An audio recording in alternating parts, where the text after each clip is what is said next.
My name is Courtney, and I'm very passionate about helping women with invisible illnesses realize that you can still lead a healthy and active lifestyle. I know because I used to do it, and I'll get there again. But some of you know this, but my health really fell apart a year ago. It's in fact, it's a year ago this month that everything went crazy. I allowed the doctors to talk me into a medication I didn't really want to take, but none of us knew what a complete disaster it was going to be for me. But it has been, and it takes a tremendous emotional toll to deal with all of this crap.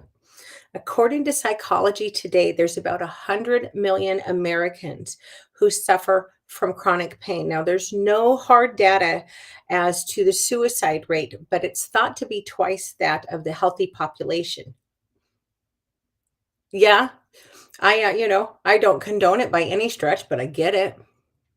When you don't see any way out, if you don't have any coping skills, this stuff is hard to deal with if you do have some coping skills. And when you don't have any, yeah, that starts to look like a really viable option. And I know because I actually was there at one point. But that's the thing. People don't understand about chronic pain. It's not just the physical. The physical, you can compartmentalize that to a large degree. There's a certain amount of pain that I can deal with on a regular basis, and it doesn't phase me very much. But the emotional part, it's a lot harder to reconcile. The ubiquitous they, I don't know how the hell they would ever measure this, but they say that a good day for someone like me is like you having the flu body aches. How productive were you the last time you had the flu body aches? Probably not very. But that's what I have to deal with. It is what it is. And that's a good day. When I flare, everything goes just haywire. My entire body gets so oversensitive. I get sound, smell, light sensitive. The pressure of my clothes against my skin can be, does that sound crazy? But it can be excruciating. There's even a line. She said her hair hurts. Well, okay, no, my hair itself doesn't hurt, obviously, but I will get so sensitive that like I turn my head and I can kind of feel it moving on my scalp. Well, think about that. That's not a sensation that we're used to feeling. It's weird, and I wouldn't say it's painful, but it's uncomfortable.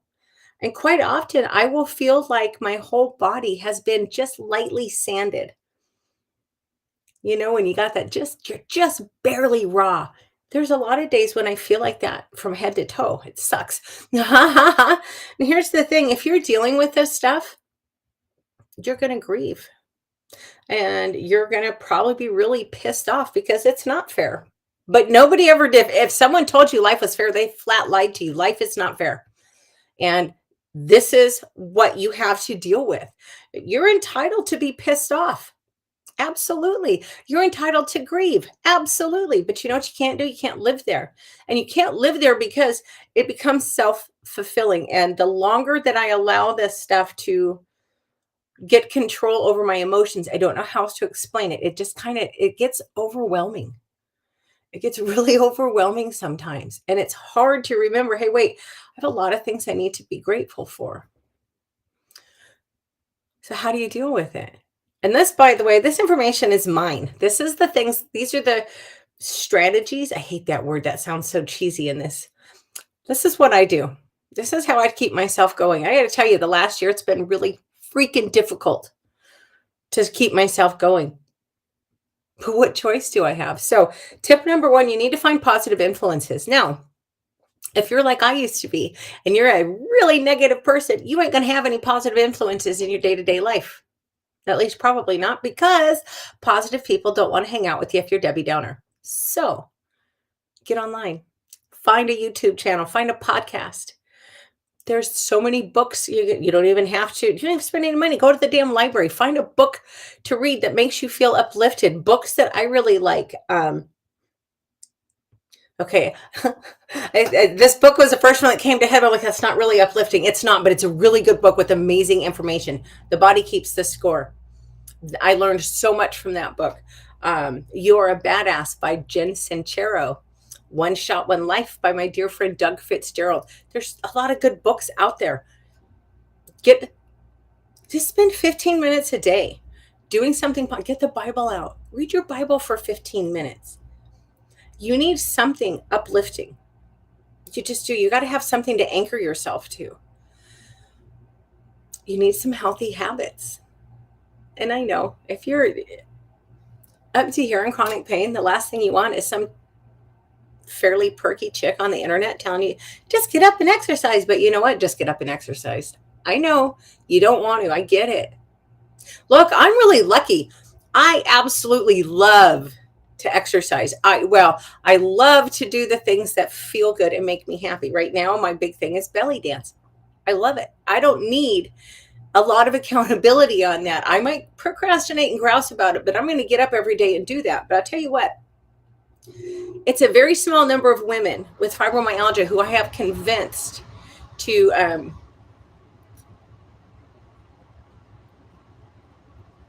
what book did he tell you to get, honey?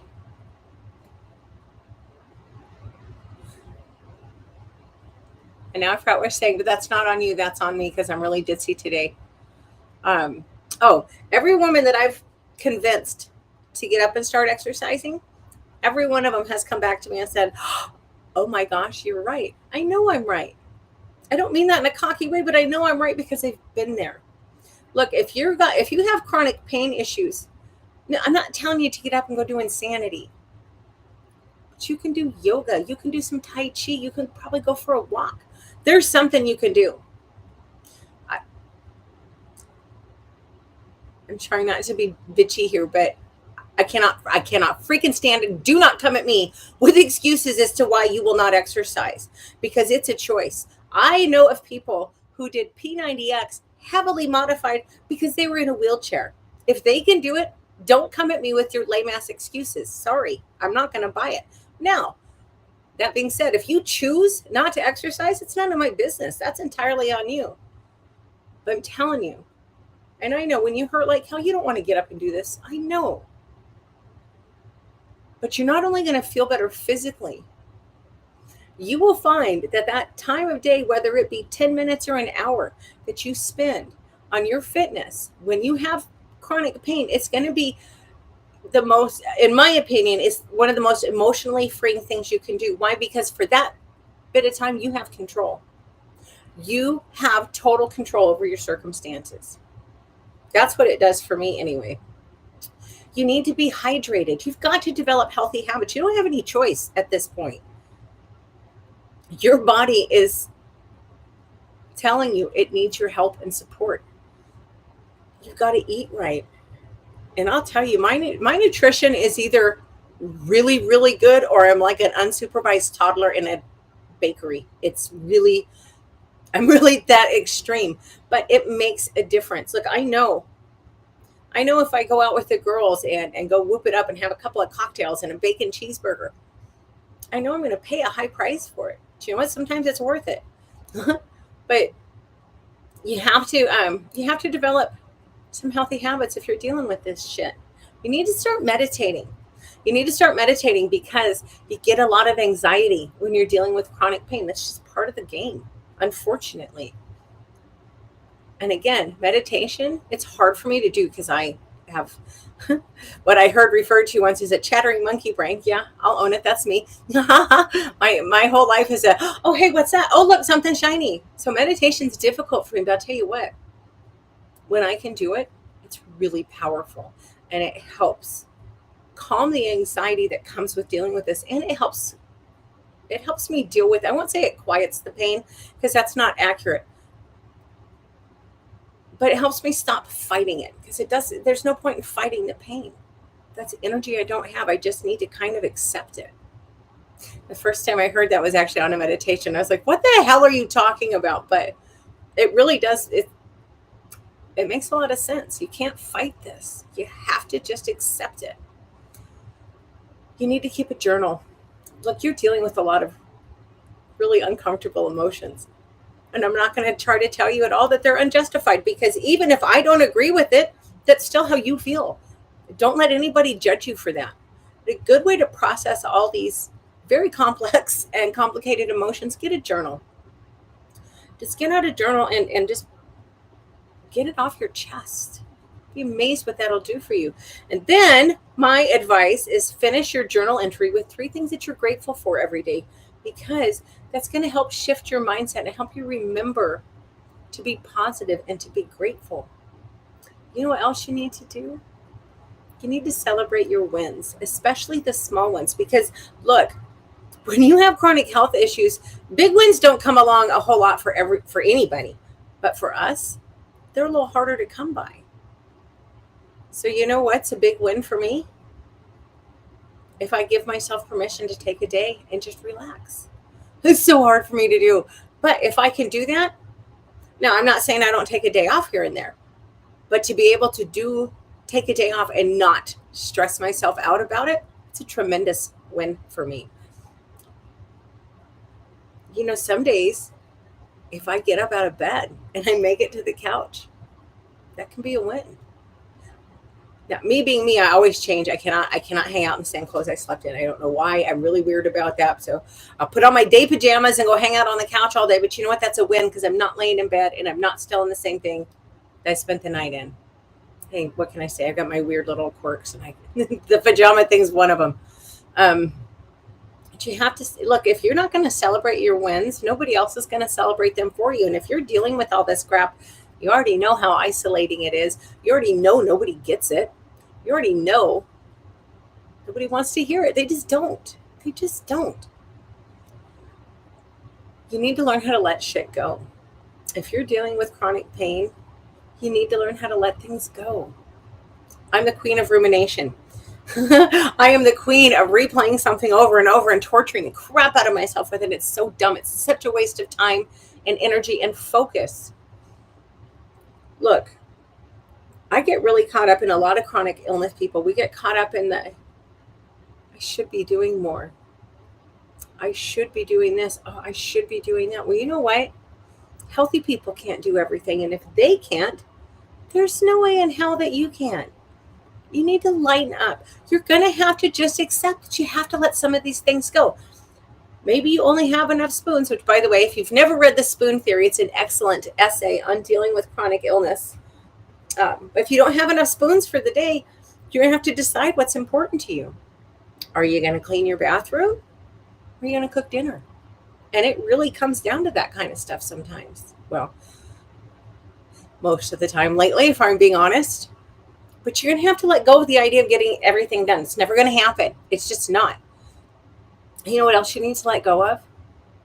People who don't lift you up. It's enough of an emotional minefield dealing with this crap. You don't need somebody grabbing you by the ankles and pulling you under the water. Cut them loose. Look, if it's somebody that you can gently, please don't be a jerk, gently ease out of your life, please do so. You don't need, I used to have a friend, and she told me once, and I actually felt really bad. She said, I know why we're not friends anymore. It's because I have so many problems, isn't it? And no, honestly, that wasn't it. It wasn't at all. We all have problems. And I told her that. We all have problems. Michelle, my issue with you is you won't do anything to help yourself. And you know what? All she was doing, she was dragging me down. She didn't mean to, I don't think. But she was so negative and so unhappy with her own life. And I couldn't take that on anymore. If it's not somebody that you can gently ease out of your life, you're going to have to set and defend your boundaries. And it's going to be really difficult. But I promise it'll be worth it in the long run. Finally, you need to remember, you need to be kind to yourself.